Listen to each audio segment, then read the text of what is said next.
Welcome back, folks. We are gonna do some more trot lining today. Same tactic, more or less. We're going to catch ourselves a bunch of shad.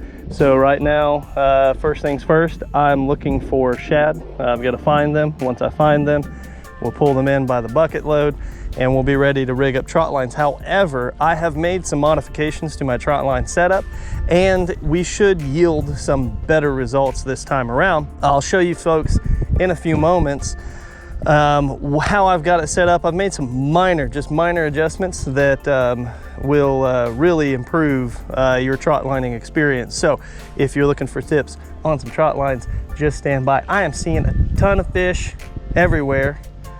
So I've got to get to cast netting, and that's what I'm going to do. We'll see you folks right here at the water.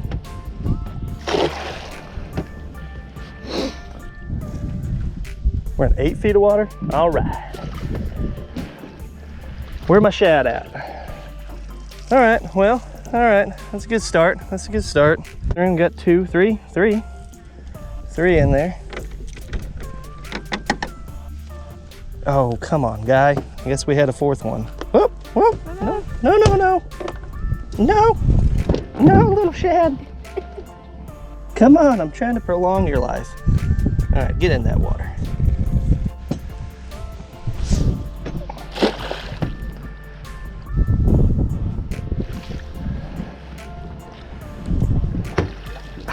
Goodness. Is this how the morning's gonna seriously start off? Catching 2 or 3 at a time? That one's a decent sized one down there at the bottom. And this one's not terrible size either, but he's stupid and swam through the net. Don't do this to yourself, shad. Don't you know better? You're bait fish. You ought to know how to act like bait.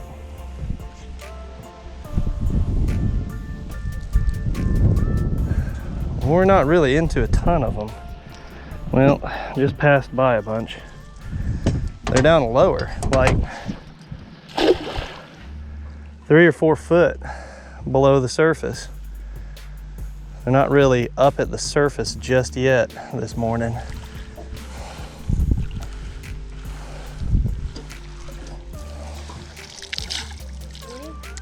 Nada.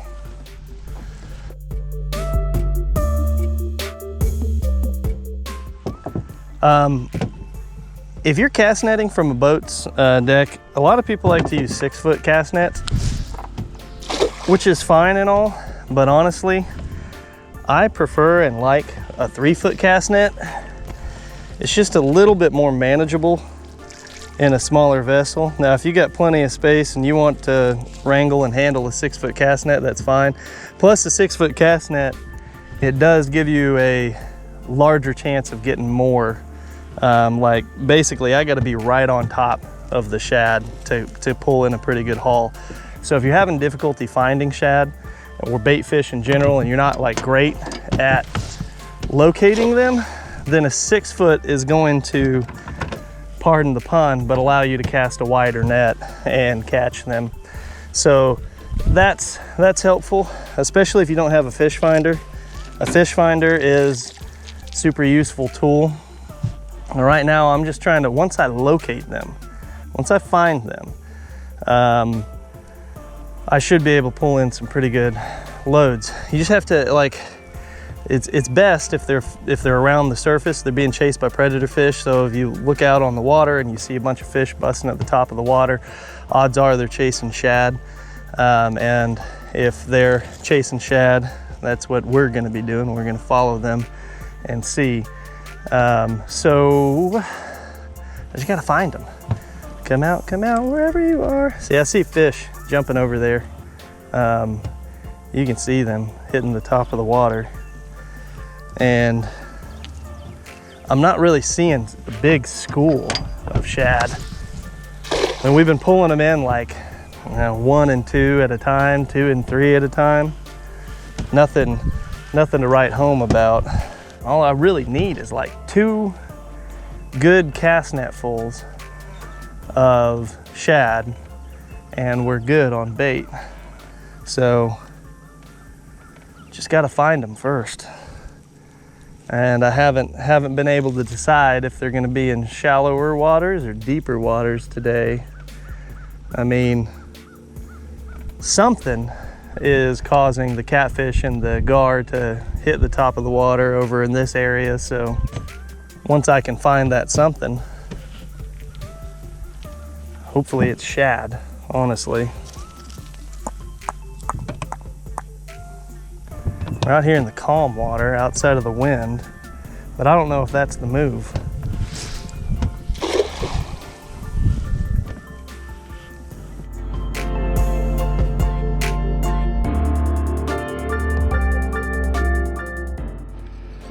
All right, so we've got plenty of shad now. It took some getting because today we just didn't get on any schools. We were only, I mean, we were catching, I think the most we caught at any time was 5. I think we caught 5. So it took quite a bit gathering about 30 shad or so. I know we've got 24 hooks, but just in case we miscounted, we got a couple extra. So I've got the 1 pole set already. And this is the new plan with the trot line. So I'm actually unraveling this because it's got to go onto our slightly better deployment system, which is one of these noodles. I still have the other one rigged up, but what I did differently with this one is I changed the clip styles. So we've got these style clips instead of those other ones. And the other ones work fine, it's okay, but after you're clipping and unclipping them like a bunch, it does start to get sore on your thumb.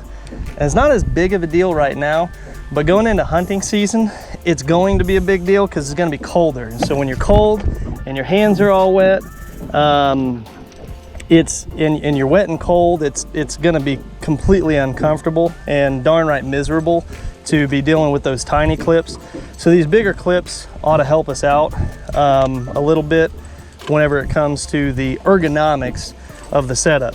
So now what I'm gonna do this time around is, instead of having 1 pole, having the trot line attached to the pole, running it out and having the weight on the end, what I'm gonna do is attach one end to a pole and then in the middle attach the weight with a probably 1 or 2 foot leader, so that way it doesn't bring the line all the way to the bottom. It keeps this suspended by about 1 or 2 feet, and then attach the other end to another pole, which will keep the line tight and keep the hooks setting up off the bottom. Because what I noticed last time is we were missing an awful lot of shad. We were missing bait, but we had a lot of hooks that had nothing on them. And I thought about it, and the shallower hooks, where the line would have been tighter up against the pole and suspended, had most of the fish hooked up. And so with these circle hooks, when a fish bites it when it's suspended, it's gonna be swimming along, it's gonna bite it, and their inclination when they attack something, when it's suspended, is they're gonna dive down. So when they dive down is whenever it sets that hook real good. But if the line and the bait is closer to the bottom, then they may just grab it and dart the opposite direction, which may not result in a hookup. So I think keeping these hooks, these baits, up suspended a little bit more ought to provide us with a higher ratio of hook sets. And so that should make a massive difference. Plus, it seems like, just watching the fish behavior out here, it looks an awful lot like they're more feeding towards the surface or towards the middle of the water column and not as much on the bottom. I know you typically you kind of consider catfish a bottom feeder and more of a scavenger and less of a predator. But to be honest with you, I've seen blue cats act very predatory. I've seen them attacking schools of shad. So I know that they do attack them and they do come after them, and they're not exclusively bottom feeders. So once I get this unraveled, I'm gonna wrap it up onto our new deployment, or our other deployment method, which is wrapping it up in the noodle, which makes it a little unravel a little bit easier, a little bit better as we're rolling this out. And then we will kind of show you the finished product here in a bit. So see you folks in a little bit. Are you rolling? No. All right. Oops. The only thing about these clips is it's a little bit trickier to feed the hook on, but once you get it going, let's set this over this way.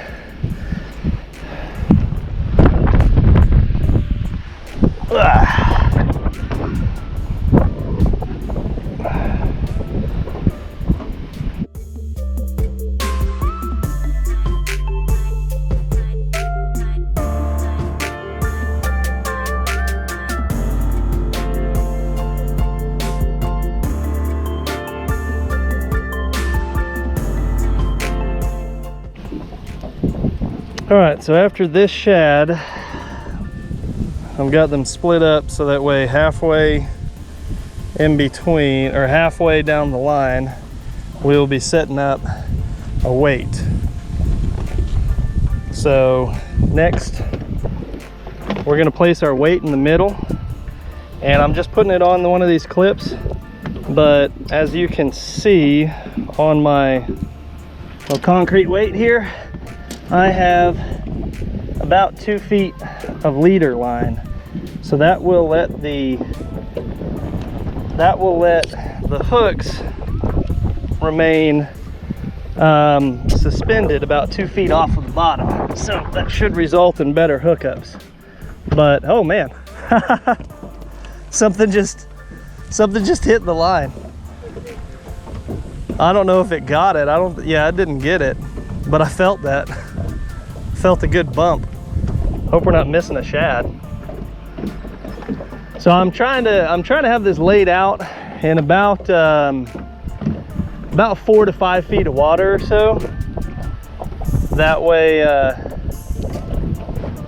we're not going too shallow, but it seems like they're hitting. Seems like last time they were hitting a lot more in the shallow-ish waters. But that being said, it's going to be mildly tough to accomplish that with the direction in which the wind is blowing. And I'm not 100% certain how this is going to work after deploying the weight. So let's see. Oh, that's not as bad as I thought it would be. I thought the weight would give me more of a fight than it is. So that's good. So now we just got to make sure that we don't drift straight into our trot line here.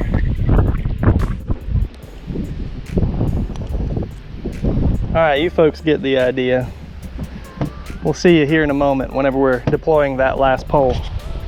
All right. Uh-oh. Get closer to me here.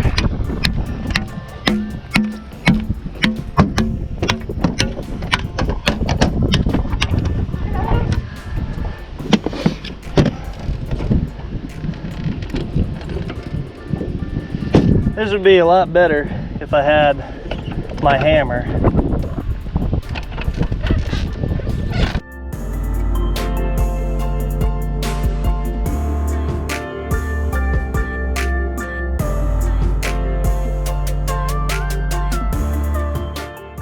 That's better. Okay, trot line is strung out now. Goodness gracious, that's a little bit of effort, but this is kind of the new plan. So I've got a pole here on this side.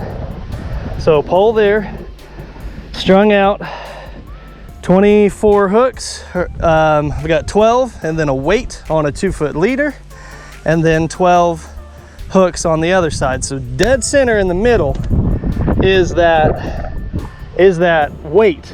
So what it should do for us is it should basically, with the 2 poles stretched out, it should, as you can see, kind of keeps everything up suspended a little bit better.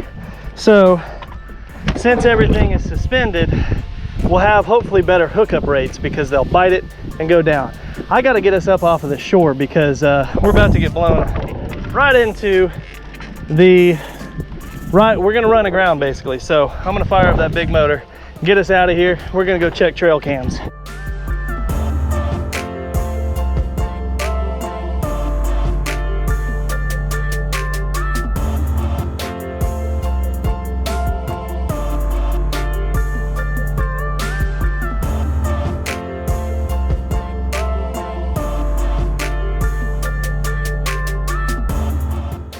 So this is actually a brand new blind.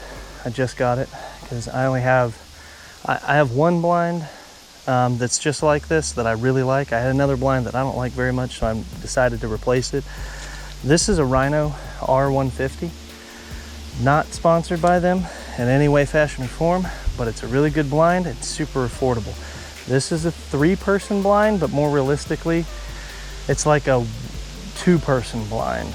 And even at that, like, if you're doing archery, if you're shooting a compound bow, you really only have enough space for 1 person maybe to draw back. Now, if you're doing 2 crossbows, you can put 2 people in there with crossbows pretty easily.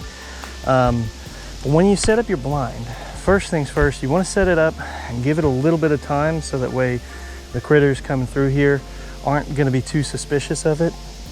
Because even though it's camouflaged, it's still, even if they think it's a bush, it would be a little suspicious if they were, you know, cruising through here. They come by here all the time and they go, oh, wait a second, that's a new bush. Where'd that bush come from? So when you set it up, they're camouflaged, yes, but you want to brush it in. And most blinds have these brush-in straps, these little loops, so you can take branches, and I prefer branches with leaves. And you don't really have to, you don't need it to camouflage. You don't need it to be like a ghillie suit. You're not trying to be like a force recon sniper here, but particularly pay attention to the edges. You want to take away, you want to break up the shape of it, and that way you don't have these sharp edges and it's more like a box. You want it to be kind of more flowing with the environment around it, so that way it's less suspicious for them. So but otherwise, I love these blinds. They're fantastic. They've got these panoramic windows and you have just so much vision. And this mesh is a nice camouflage mesh. It's a shoot-through mesh, and I have tested it. I tested it on targets, and I also shot a deer through one of these blinds before. It does not throw off the trajectory of the arrow at all. It's pretty cool stuff. So if you folks are interested in that, you can look them up. You can find them on Amazon, Walmart, wherever. They're relatively inexpensive. They're lightweight. They weigh about 16 pounds, so it's not too miserable to lug into the spot that you're setting up on. So we've set up on this mud wallow here. This is going to be one of my blinds. So this spot tends to attract mostly pigs, tons and tons of pigs, pretty consistently. So if we don't see really any pigs and we get some deer down at our other blind, we can hunt this blind and put some pork in the freezer as well. So anyhow, I'm gonna get this, check this camera, and then we'll move on to the next blind, check that camera, and then we'll be heading out, check on that trot line. See you folks in a bit.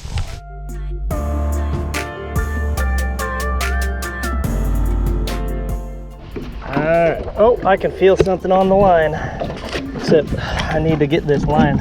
Oh wait, what am I doing? No. First we run the line, then we pull it up. Silly me. Oh, looky there. That is a dark blue cat.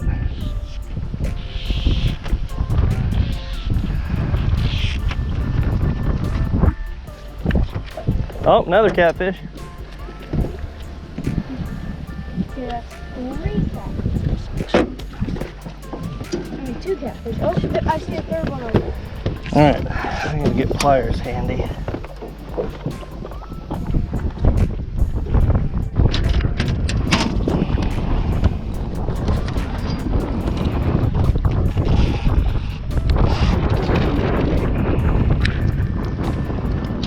This is gonna be tricky.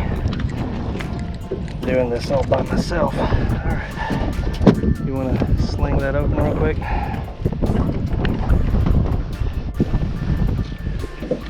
Oh, that's catfish number 3 over there. These aren't real giants or anything, but I don't think that's a blue cat. I think that's a channel. This one's a blue cat, but the one over there, oh, which you're complaining.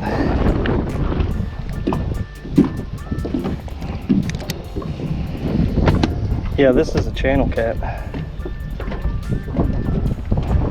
So we got 2 blues and a channel so far. Oh, let's not hook ourselves on our anchor line.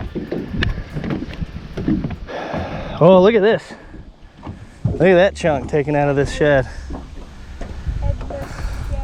That was definitely a gar. Oh, I think that one's our weight line.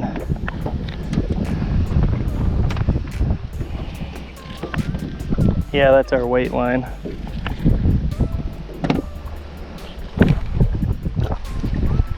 Oh, 2 more cats.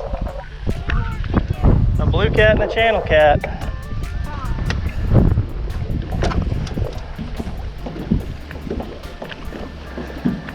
That guy's fighting.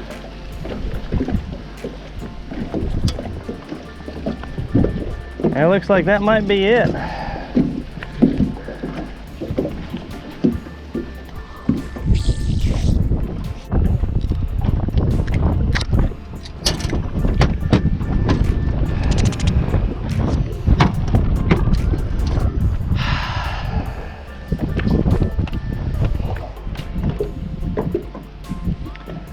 Well, looks like that's that.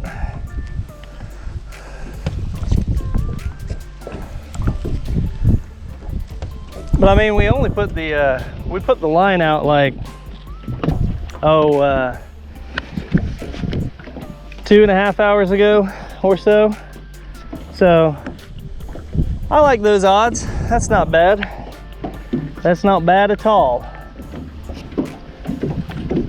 I mean, those fish aren't anything to write home about, but and there's no minimum size limit, and we got enough of them to make for a small little fish fry. So it's just, you know, we'll just add it to the freezer. Well, there you have it, folks. You know, nothing to write home about those fish, but I tell you what, it's one easy way to catch 5 fish by just setting out a line and then going about your day.